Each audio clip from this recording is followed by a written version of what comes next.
Filho, como é que você estava se sentindo no começo da quarentena? Eu nem sabia que estava aqui e também comecei a ficar com medo quando eu descobri quando as pessoas estavam morrendo mais. Eu fiquei tão triste no começo da quarentena porque eu tava ansioso para ver meus amiguinhos, porque era sábado, aí, quer dizer, era domingo. Aí depois, no domingo era segunda, que eu tava com saudade. Aí começou a quarentena, eu tive que não poder mais ver. Eu fiquei tão triste, não pude ver meus amiguinhos, não pude ver mais ninguém. Como você estava se sentindo no começo da pandemia? Eu tava triste e eu tava nervosa, por causa que eu não podia brincar com meus amigos, eu não podia abraçar eles, eu não podia andar de bicicleta e eu tava com medo, por causa que eu tava pensando, e se isso ficar pra sempre? E se essa fosse minha vida de agora? Você acabou de ouvir o Joaquim, de 7 anos, o Renato, de 9 e a Maria, também de 9 anos.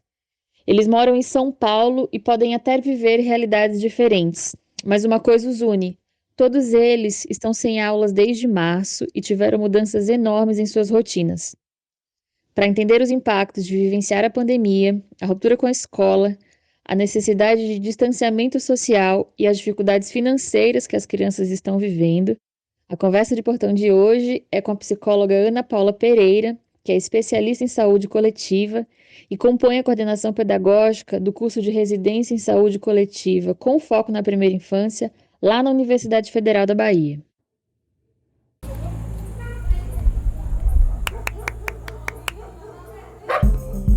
Eu sou Maiara Penina e este é o Conversa de Portão, um podcast produzido pelo Nós Mulheres da Periferia em parceria com o UOL Plural, um projeto colaborativo do UOL com coletivos independentes. Semanalmente, nós ouvimos a opinião, análise ou história de mulheres sobre notícias que são importantes para nós. Então me conta como é que tá a atuação de vocês agora, neste momento de pandemia, como que vocês estão estudando e lidando com as crianças neste momento?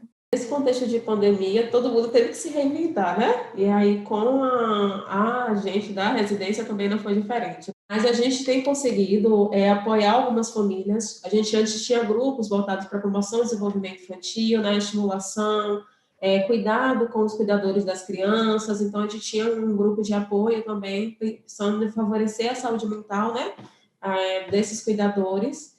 Com o contexto da pandemia, a gente precisou, de fato, né, suspender a atividade grupal, por conta da questão mesmo, né, da aglomeração, enfim, todas as questões relacionadas à prevenção para o contexto do coronavírus. E aí, atualmente, a gente tem ofertado a essas famílias um acompanhamento de forma remota.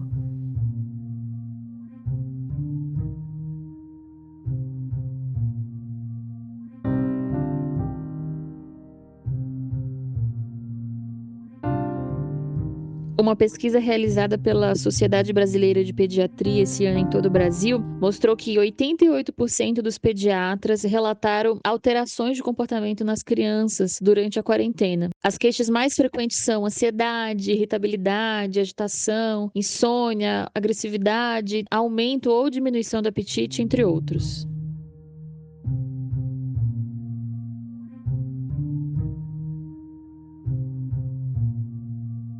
Que a gente tem visto, assim, das famílias, de fato, o que, inclusive, né, saiu uma pesquisa recente da Sociedade Brasileira de Pediatria, em que 8 a cada 10 crianças estão apresentando alguma alteração de comportamento, né? Então, assim, tem sido muito recorrente das famílias elas estarem relatando, por exemplo, que as crianças estão mais inquietas, alteração do sono, né?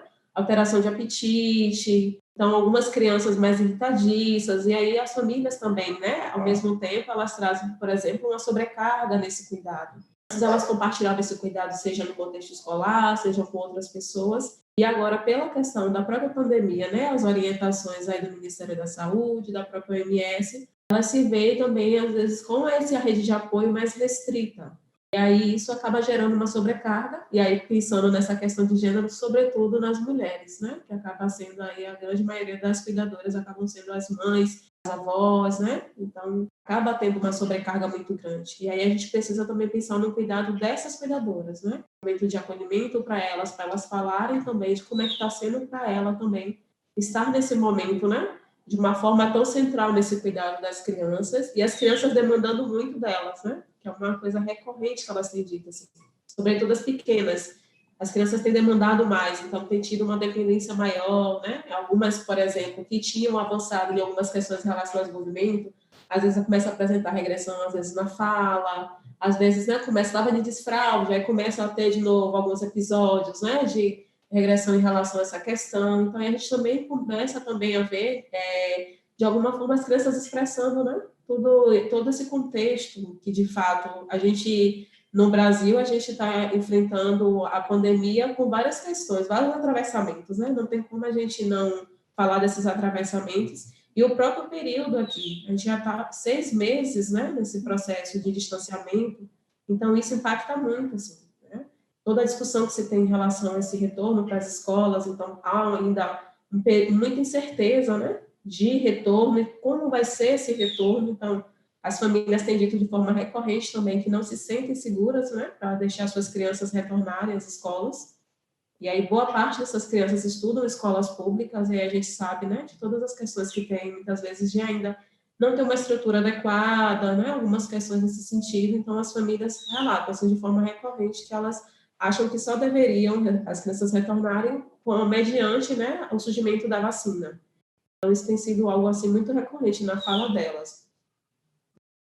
Eu queria que aí, você me dissesse um pouco quais são os impactos, assim, né? O que é essa tragédia, o que a pandemia vai deixar como impacto, pode deixar, ou está deixando, como impacto para as crianças, e pensando, se você pudesse falar, na diversidade de realidades que a gente tem, né?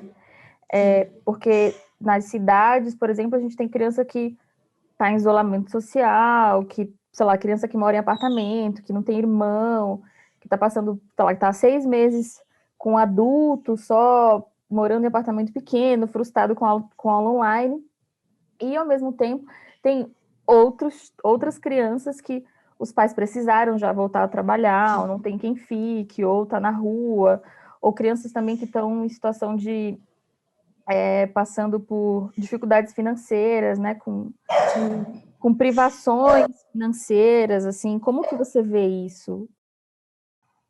Não tem como a gente pensar na saúde mental sem a gente discutir, né, esses atravessamentos. A gente tem que pensar aí, por exemplo, os aspectos financeiros. Muitas famílias perderam seus empregos, né, a perda da renda, então isso impacta diretamente, inclusive na disponibilidade desses cuidadores, né, porque tem que se preocupar com a alimentação, em garantir a alimentação, em garantir o básico para essas crianças, né? Então, isso requer uma disponibilidade muito grande para essas pessoas. Então, muitas famílias não puderam, de fato, cumprir esse distanciamento, né? Pelas questões de trabalho. Então, a gente também vê muitas crianças, inclusive, sem ter, os familiares sem ter com que deixar essas crianças, porque uma vez que creches, escolas estão fechadas, né? Então, essas famílias se veem, de fato, com essa rede de apoio totalmente fragilizada.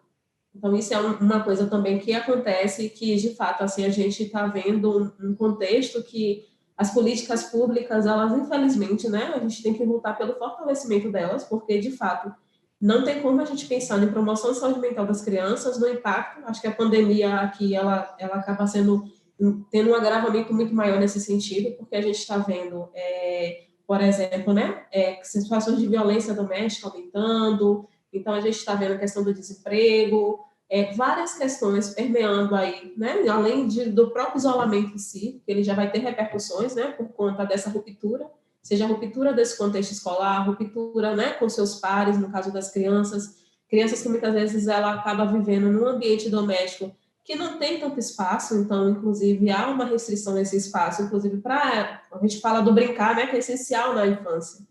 Então, a gente fala de contextos de infância, várias infâncias, né? Não dá para a gente dizer que a infância ela acontece de uma única forma, né? Então, as crianças elas vão viver realidades muito distintas. E aí a questão também das políticas públicas é importante para a gente garantir o acesso a essas crianças, porque, por exemplo, quando a gente pensa nas crianças que estão tendo aula online, e aí tem várias discussões relacionadas, né? Inclusive para a educação infantil, se é válido ou não, né? essa questão da aula online, mas quando a gente pensa que tem crianças que não estão tendo acesso a nada, né? Tem crianças que teve ruptura total com esse contexto escolar. Então, assim, a gente pensa, inclusive, simbolicamente, o lugar da escola para essa família, para essa criança, né? De uma hora para outra, essa criança deixa de ter acesso a seus coleguinhas, deixa de ter acesso, inclusive, a uma alimentação adequada, né? Nutritiva. Então, essas coisas também precisam ser pensadas, porque isso vai repercutir de uma forma muito mais acentuada nas crianças, né? Que tiveram todas essas restrições, além do próprio isolamento em si. Então, se a gente pensa, a criança que ela está vivendo no contexto em que, nesse momento, ela sofre violência doméstica, ela vivencia isso, né? Então, as repercussões para ela vão ser muito maior. A gente fala do estresse tóxico, né? Que é esse estresse que a criança tem de uma forma prolongada a fatores totalmente estressores. Então, se isso acontece de uma forma tão prolongada, neuroquimicamente, ela vai ter uma modificação no seu corpo, né? E isso vai afetar diretamente no seu desenvolvimento. Então, é importantíssimo, nesse momento em que a gente está vivendo também, pensar, né? Nesse contexto agora que as crianças estão vivenciando e como é que a gente também vai estar também ofertando espaço, seja escola, né? E aí acho que precisa, de fato, não é uma responsabilidade só da família pensar nisso, mas né, enquanto Estado, enquanto a gente precisa pensar, por exemplo, né, no âmbito da saúde, no âmbito da educação, da assistência social, de fato, de unificar forças para que a gente consiga, uma vez que as crianças retornem, né, seja para o contexto escolar, que essas famílias consigam, de fato, se sentirem apoiadas. Né? Muitas crianças podem, por exemplo, nesse retorno, apresentar dificuldades de aprendizagem, né? Algumas dificuldades, por exemplo, na interação. Essas crianças estão vivendo o momento da socialização, né? Do aprender a conviver. E, nesse momento, o que mais elas têm tido é restrição nessa convivência. Então, o próprio medo também da perda, às vezes, de um parente, né? De um ente querido. Algumas crianças podem ter vivenciado isso, né? A gente está aí com um quantitativo, né, de mortes, infelizmente, muito alto. Então, a gente tem que pensar também as crianças que acabaram perdendo, né, seus parentes nesse momento.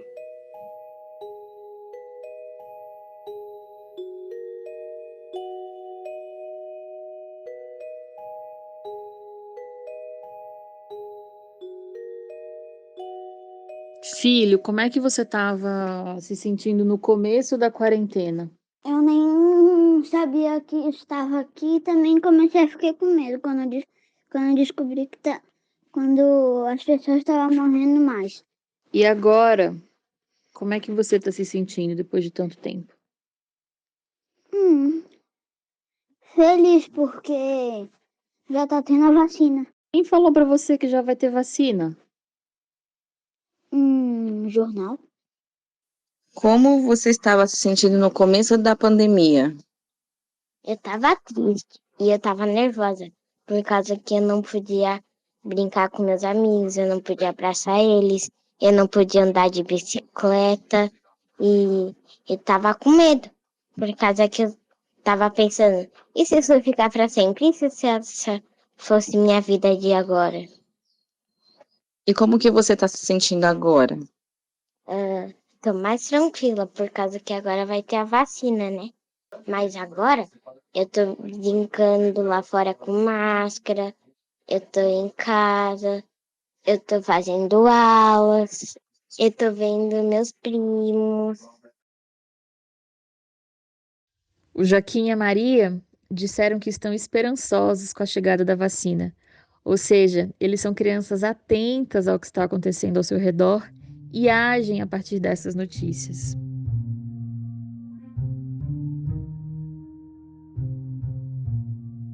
Muitas vezes, a compreensão que às vezes a gente tem é que as crianças elas não sentem essas coisas, né? Como se as crianças estivessem à parte.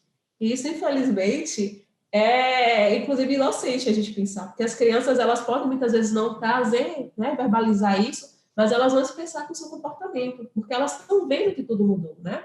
A rotina delas mudaram, né? Então, muitas vezes as famílias também estão com dificuldade de conseguir estabelecer com as crianças uma rotina nesse contexto doméstico, porque isso também vai ajudar ela a organizar o tempo, se organizar psiquicamente, né? A noção de tempo. Então, tudo isso é importante. E aí, nesse sentido, é importante que a gente veja também, né? Como é que a gente vai estar apoiando, enquanto eu digo, enquanto profissionais de saúde, as escolas nesse retorno.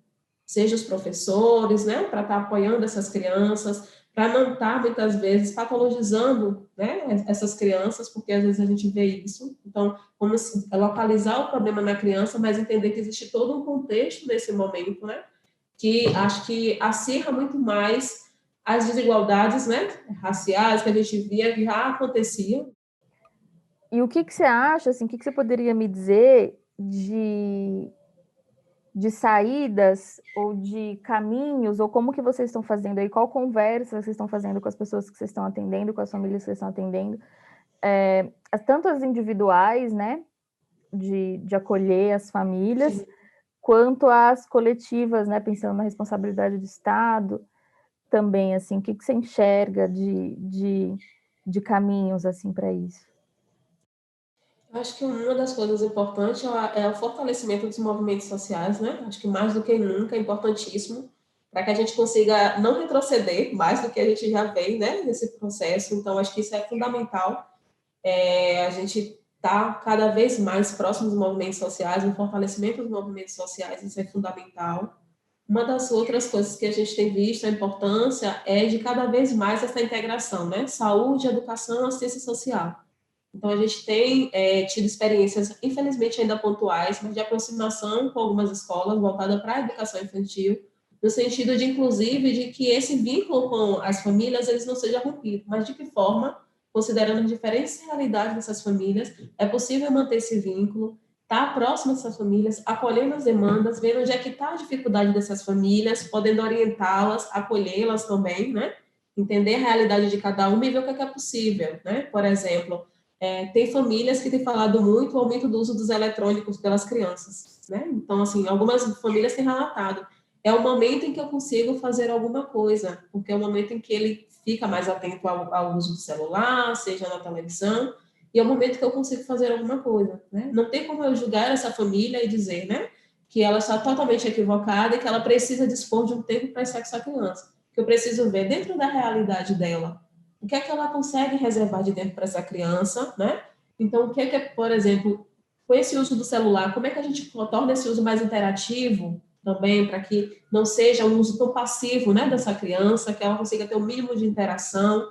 Então, inclusive, entender, como você também pontuou, né, que existem diferentes realidades, não dá para também... Tem orientações, né, que a gente pode, por exemplo, minimamente tentar estabelecer uma rotina com essa criança, né? São orientações, algumas orientações assim, que são mais gerais, mas a gente precisa se aproximar das famílias. E aí eu não consigo ver uma solução se a gente não pensa nessa integração. Saúde, educação e assistência social, né? Pensando aí na questão das famílias, principalmente que estão no momento, né, de maior vulnerabilidade por conta dessas questões relacionadas, né, à perda de emprego, enfim, né, da fragilização das próprias políticas públicas. Então, a gente precisa, de fato, unir forças nesse sentido e entender que as famílias, nesse momento, elas precisam ser apoiadas, né? Não tem como elas darem conta sozinhas e como garante a própria Constituição, né? É dever do Estado. Enquanto Estado, a gente precisa, de fato, estar próximo dessas famílias para que o ambiente, né, familiar seja um ambiente, de fato, de proteção, de cuidado, de favorecimento desse desenvolvimento dessa criança, né? Então, acho que é importante pensar, e quando a gente pensa nesse recorte de raça, a gente pensa que as crianças negras, elas estão sendo muito mais afetadas, né? O acesso dessas crianças estão muito mais limitados, inclusive o acesso a pensar nas medidas preventivas, quando a gente fala que tem lares que muitas vezes é a falta de água, né? É a dificuldade para conseguir, inclusive, seja o uso de máscara, seja o uso do álcool gel, o sabão para lavar. Então, são coisas básicas que hoje a gente ainda vem discutindo. Então, é importante cada vez mais, e aí o papel da atenção primária, quando a gente pensa, né, no território, quando a gente pensa de estar próximo dessas famílias, é fundamental. Né? Hoje, eu sei que houve um rearranjo desse processo de trabalho, principalmente dos agentes comunitários de saúde, que é esse profissional que vai nas casas das pessoas, que acompanha as pessoas, né? Então, mas assim, vai ser um profissional fundamental nesse processo, porque ele vai estar muito mais próximo dessas famílias, inclusive nesse diálogo, né, entre os profissionais de saúde que estão dentro das unidades de atenção primária e as famílias, né, inclusive de conseguir identificar que forma de sofrimento, né, as crianças têm expressado, como é que essas famílias podem ser apoiadas, que estratégia essas famílias têm feito também, porque é uma coisa que a gente precisa ressaltar é que essas famílias têm buscado estratégias. A gente tem visto coletivamente, né, exemplos de bairros, comunidades que têm se unido para fazer, né, seja se organizando para poder cuidar daquelas pessoas que estão nesse momento numa situação de vulnerabilidade maior, né? A gente vê essa associação de bairros, todo mundo se mobilizando nesse sentido, mas é importante também, enquanto, né, Estado, enquanto instituição de saúde, de educação, da assistência social, a gente também chegar junto, né, para poder ver de que forma a gente potencializa o que já vem sendo feito pelos bairros, pelas comunidades, pelas famílias, e de que forma também a gente consegue agregar, né, outras orientações, outras informações, para que, de fato, as repercussões nas crianças, elas não vejam ser tão acentuadas, impactar diretamente no seu desenvolvimento. E, Ana Paula, eu sinto que as crianças têm uma capacidade de resiliência e de adaptação muito grande, né? Assim, elas conseguem entender a importância apesar das dificuldades, conseguem entender a importância do distanciamento social e por que a gente mudou tanto a nossa rotina, né? E também sinto que se a gente separa um tempo para conversar com elas, né? Eu faço isso com meu filho. E se a gente ouve o que elas têm para dizer, a gente consegue encontrar saídas, inclusive nas falas delas. Uma das coisas que a gente tem falado de forma recorrente é assim, as crianças precisam entender, né, o que é que está acontecendo. Claro que adequando para cada faixa etária, né, mas assim, as crianças precisam entender, porque elas estão vendo que as coisas estão mudadas, né, que as coisas estão diferentes. De repente, elas deixam de ter contato direto com familiares, né, com colegas, então não pode mais sair para brincar. Então, assim, o que é que está acontecendo? Isso precisa ser dito para elas, o que é que está acontecendo, né? E aí também precisa escutar delas, inclusive entender, assim, que emoções é essa que ela está sentindo, para que ela consiga entender. Porque é nessa relação com o outro, com o adulto, com os pares, que ela vai reconhecendo as suas emoções, entendendo os seus sentimentos, né? Conseguindo identificar e encontrar estratégias para lidar com eles. Obrigada e até logo. Até desejar aí muita saúde para vocês e parabenizar, né, pelo trabalho também, que eu acho que é fundamental, principalmente quando a gente pensa, né, na população negra, nas mulheres, enfim, né, todas essas intersecções que a gente sabe que é fundamental. Então, assim, quanto mais chegar, né, às mulheres, enfim, às famílias, acho que vai ser importante. Eu sou Mayara Penina e este foi o Conversa de Portão, um podcast produzido pelo Nós Mulheres da Periferia em parceria com o UOL Plural, um projeto colaborativo do UOL com coletivos independentes. Semanalmente, nós ouvimos a opinião, análise ou história de mulheres sobre notícias que são importantes para nós. Você pode ouvir a gente no Spotify, Deezer, SoundCloud e pro WhatsApp. É só se cadastrar na nossa lista de transmissão. Este episódio foi produzido por Carol Moreno, editado por Sabrina Teixeira Novaes, trilha sonora de Sabrina e Camila Oliveira e tem o apoio da organização Repórteres Sem Fronteiras. Hoje eu fico por aqui e até a nossa próxima Conversa de Portão.